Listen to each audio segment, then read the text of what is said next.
Hi అండి, సరిత మన ఇంటి వంటలు ఛానల్కి అయితే స్వాగతం. ఈరోజు నేను మీకు చాలా అంటే చాలా టేస్టీగా ఉండే ఈజీ రెసిపీ అండి. ఇది మీకు గోటు బేజా ఫ్రైని అయితే చేసి చూపిస్తాను.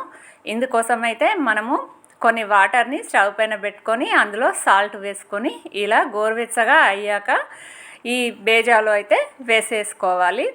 ఇలా ఉప్పు వాటర్లో కాసేపు గోరువెచ్చని నీళ్ళతో ఉన్న ఈ ఉప్పు వాటర్ని బేజాలో అయితే వేసి పక్కన పెట్టేసుకుందాము. అలాగే మా ఛానల్లో అయితే ఫుల్ వీడియోగా కాళ్ళు తలకాయ గ్రేవీ కర్రీ మంచి తెలంగాణ స్టైల్లో, అలాగే మిరియాల ఘాటుతో చూరబొక్క అనేది లేకుండా ఉండేలా చేసిన మంచి బెస్ట్ టిప్తో మా ఛానల్లో అయితే ఉంది. తప్పకుండా మీరు చూడండి ఆ వీడియోని కూడా. ఇప్పుడైతే మరో బౌల్ పెట్టుకొని అందులో 2 స్పూన్ల వరకు అయితే ఈ విధంగా ఆయిల్ వేసేసుకుందాము.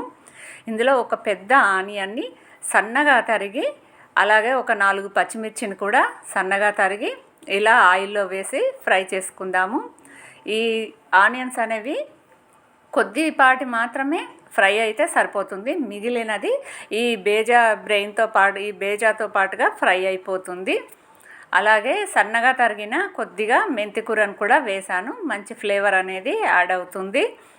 ఇందులో ఒక ½ టీ స్పూన్ వరకు అల్లం వెల్లుల్లి పేస్ట్ను కూడా వేసుకున్నాను. ఇది కూడా బాగా ఫ్రై అవ్వాలి. ఇలా ఇది ఫ్రై అవుతున్నప్పుడే కొద్దిగా పసుపును కూడా యాడ్ చేసుకోవాలి. ఇలా పసుపును కూడా వేసుకున్న తర్వాత కలిపి ఇప్పుడు చిన్న చిన్న పీసెస్గా మనము సాల్ట్ వాటర్లో వేసి పెట్టుకున్న బ్రెయిన్ని ఇది చాకుతో కానీ లేదంటే ఇలా చేతితో కానీ చిన్న చిన్న పీసెస్ లాగా కట్ చేసుకుంటూ వేసేసుకోవడమే.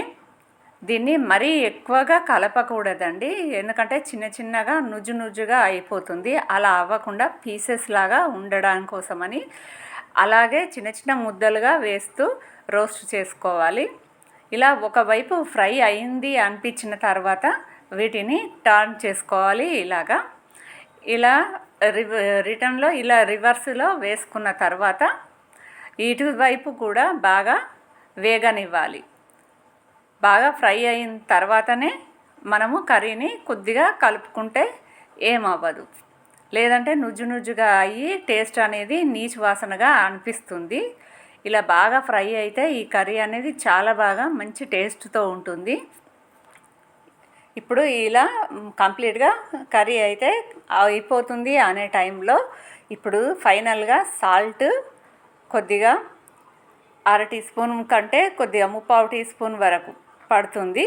కారము ఒక 5-6 మిరియాలను కూడా ఇలా మెత్తని పౌడర్లా చేసి వేసుకోవాలి.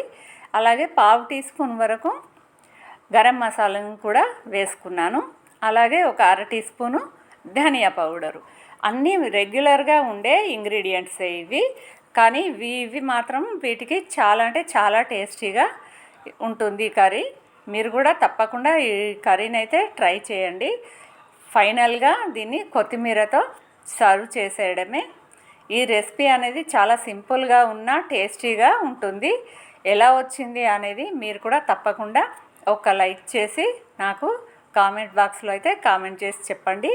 ఫుల్ వీడియోగా మా ఛానల్లో అయితే తలకాయ గ్రేవీ కర్రీ కూడా ఉంది, అది కూడా మీరు ఒకసారి తప్పకుండా చూడండి.